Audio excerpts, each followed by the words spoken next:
Resistência à corrosão é a principal propriedade dos aços inoxidáveis. Mas o que é corrosão? A corrosão é a destruição ou deterioração de um material devido a uma reação química ou eletroquímica com o seu meio. E por que ela ocorre? Devido à estabilidade termodinâmica dos óxidos.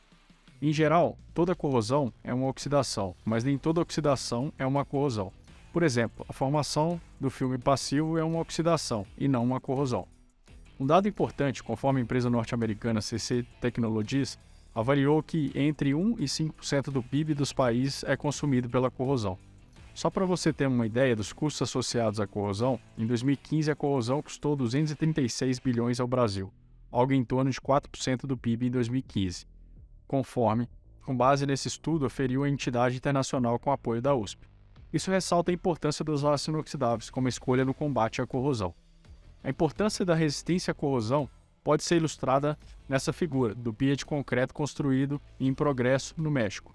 O primeiro pia de concreto foi utilizado a estrutura em barras de aço inoxidável 304, construído no ano de 1941 e totalmente intacto até hoje, após passados 82 anos.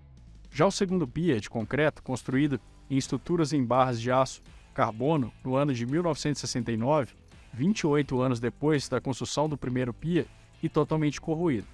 Isso nos mostra a superioridade dos aços inoxidáveis na resistência à corrosão em relação aos aços comuns. A camada passiva é o que faz a proteção do aço inoxidável em relação ao meio. Isso se deve principalmente ao teor de cromo, que no mínimo de 10,5% dá a característica de resistência à corrosão. O elemento cromo possibilita a formação de uma película que protege as ligas de aço inoxidáveis de ataques subsequentes, conhecida como filme passivo.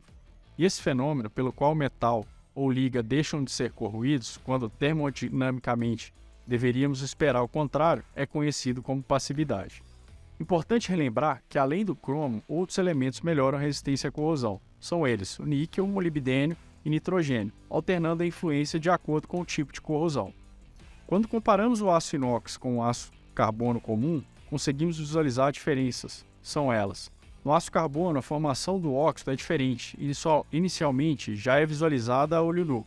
Conhecida como ferrugem ou carepa, é um óxido de ferro formado na superfície.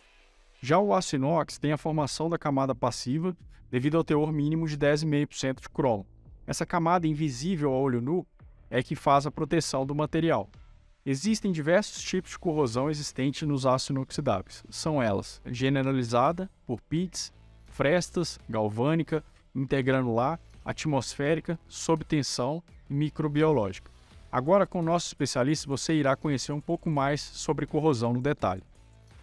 Vamos lá, vamos ver a parte da corrosão geral ou uniforme.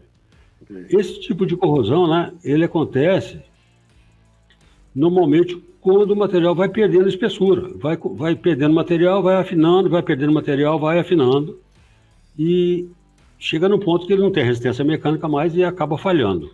Uhum. Se a gente vai querer evitar o tipo de corrosão geral, vai depender muito da relação custo-benefício que a gente vai ter na medida que a gente for tomar. Uhum. Se eu for aumentar a espessura, eu vou estar aumentando a vida útil. Se eu perco tantos milímetros por ano, se eu botar 2 milímetros a mais, eu vou aumentar tantos anos. Ou então eu troco o material de forma que aquela corrosão uniforme não aconteça mais, mas que também não aconteça nenhum outro tipo de corrosão localizada. Uhum. Desde que os meios e as condições de uso permitam. Né? Então, a corrosão geral, do ponto de vista de aumentar a espessura, é uma relação, uma ação extremamente simples do ponto de vista técnico, ou a troca de material tem que ser analisada de acordo com o sistema corrosivo a que o material esteja exposto. Se, por exemplo, a atmosfera é rural, se é urbana, se é industrial, se é marítima, e tudo isso nós estamos falando do meio corrosivo.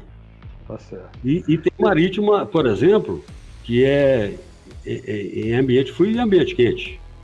Aí já é condição de uso. Né? Então, tudo isso tem que ser muito bem avaliado. Tem um colega que é o Luiz Cláudio Cândido, está dizendo que eu quero saber se você concorda com ele. Ele está dizendo que dentre os diferentes tipos de corrosão, as mais perigosas são as localizadas, pois as perdas de massas são irrisórias e são catastróficas. Você Isso, concorda com isso aqui, Zé? concordo. E mais ainda, as perdas, além das perdas de massa serem irrisórias e catastróficas, as falhas são extremamente rápidas e, dependendo das condições, por exemplo, de carga aplicada ou alguma coisa assim, serem quase que na velocidade do som.